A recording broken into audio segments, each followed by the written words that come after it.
This after video, wow, it's been a long time coming. Do you remember? Possibly the first shark I ever actually bought, and it's ended up being the last shark that I have refurbished. This is the Shark Powerhead AH450, and it is done, working well again, and ready for me to show you how it turned out, the couple of bodges that I had to do, and we'll see how well it works now. Let's have a look.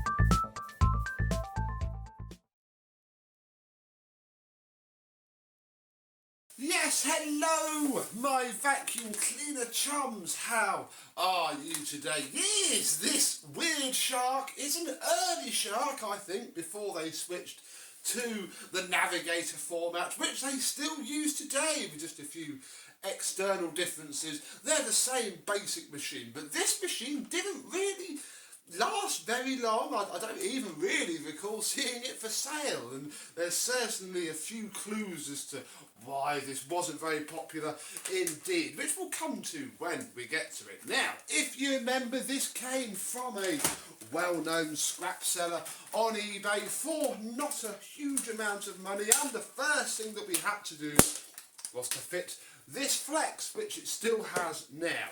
So that was done. And then it's very familiar, yet very unfamiliar. Unfortunately, when we first had a go at it, I put a hole in that blanking plug there, which is a bit of a shame, but it's done now. We have our controls on the handle for off, setting 1 on low, setting 2 on high, and that's the same parts that they use now.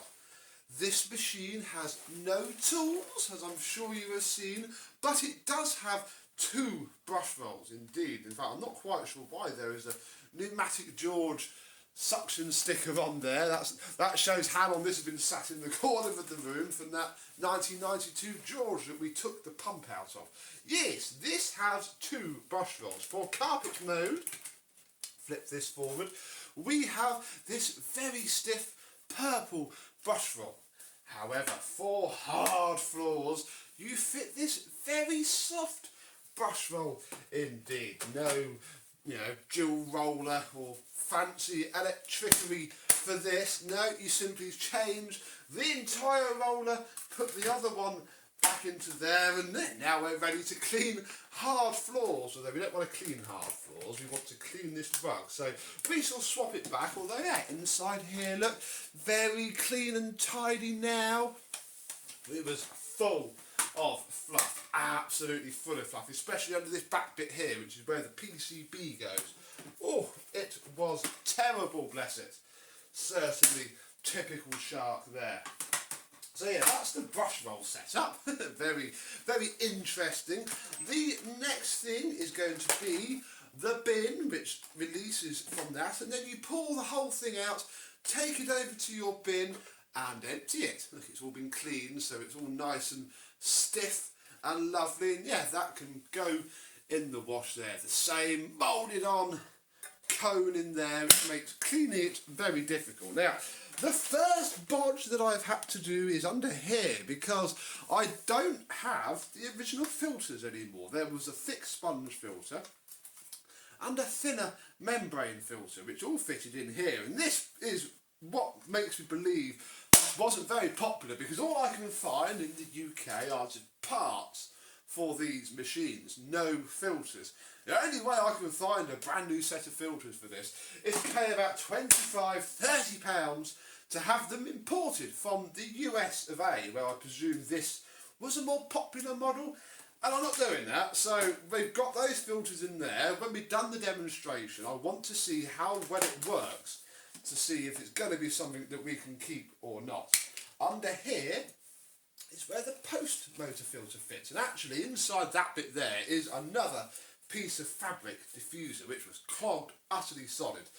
This is just a random filter that I cut out, and it sits on there very nicely indeed. So that's definitely going to be alright. It's going to be the filter in there, if anything. And yeah, bar that, if we put it over, we have our typical bottom plate really. It's everything is under here.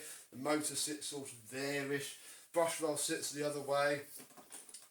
Very typical Shark really. There's not a lot to show you, but you can certainly see the family resemblance in the way that this is constructed. You have to cut wires under here in order to separate the two parts. You have to cut wires in the handle to get it off. Shark do love soldering and crimping everything together to make it as user unfriendly as possible, because obviously Shark do not like having their machines repaired. But I've done this one now after cutting the loom in the wrong place and having to solder it back together twice.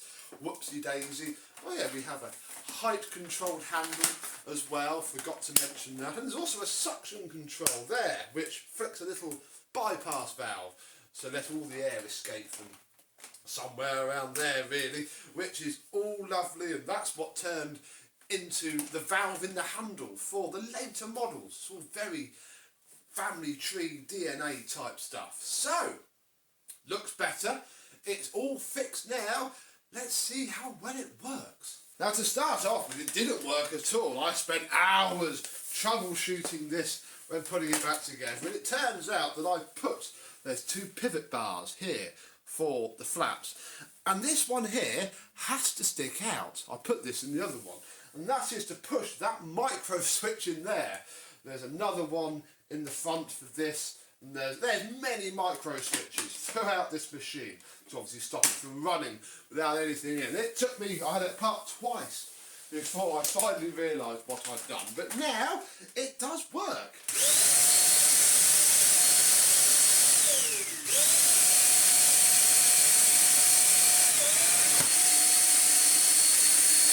Oh, that's it. Setting 1 on low spins the brush roll slowly. Setting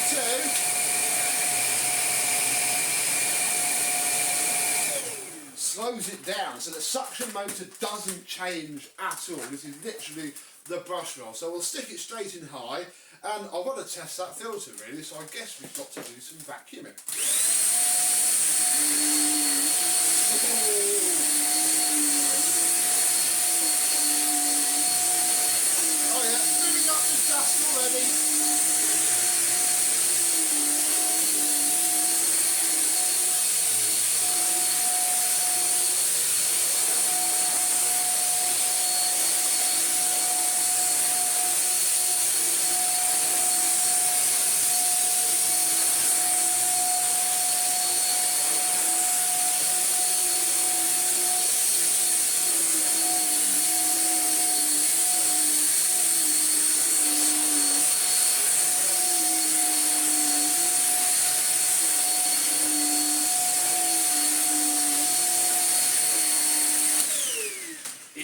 Nice and aggressive, I'll give it that. And now my spotless bin is filthy once more, but I can't see any dirt coming through there.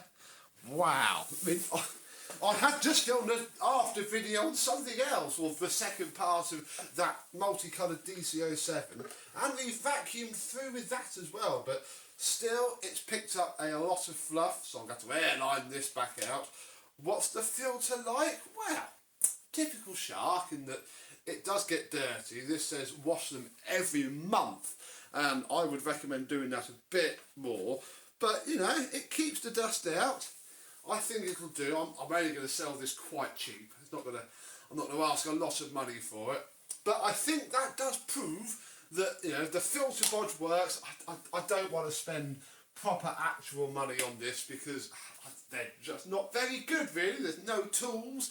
It is just carpet only, but certainly very aggressive carpet cleaning performance. It's just drag this out of this quite frequently cleaned rug.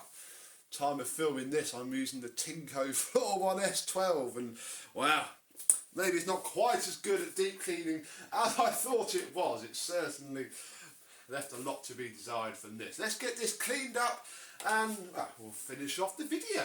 There we go, a couple of seconds, look, it's still out with the apex blower, and because it was obviously quite clean anyway, it's come up absolutely fine. I think those filters will be okay. I mean, Shark, you know, aren't the best at keeping their filters clean anyway, and we've got a choice now. Look, we can either have the cable wrapped around the handle with it down, although that might be a bit too much, or we can stick it right up and have the cable wound up. I think we'll do it this way, just so that the cable isn't bulked out. I know it's stuck underneath something.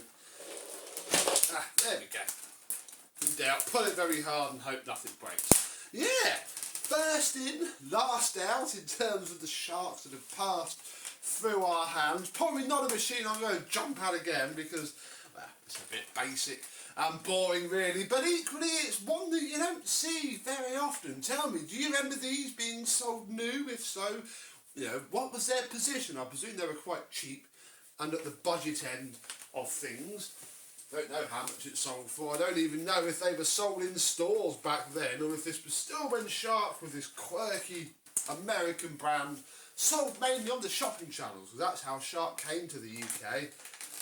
Little weird vacuum cleaners that are probably better made than they are today. Now, Shark seem to just fully embrace the cheap Chinese way of working, pile them high, sell them cheap and zero spare parts to fix them yourself, unless you're like us and have discovered things like the Bilarco motor, which wouldn't fit in here. This had a tiny little motor in it. Certainly very bespoke indeed. It's probably the same as the Rockets, I think. Now I'm saying that. It does ring a bell that it's the same as that Rocket that we had a little while ago. But either way, this one is now done, ready for sale and ready to go away and live its life somewhere else, rather than being sat in my loft for a couple of years and sat at the side of the room over there for another couple of years. Bless it, it's time to it to shine. So there we go, really. Thank you very much for watching.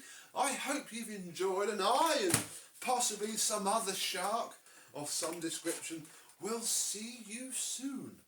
Bye bye.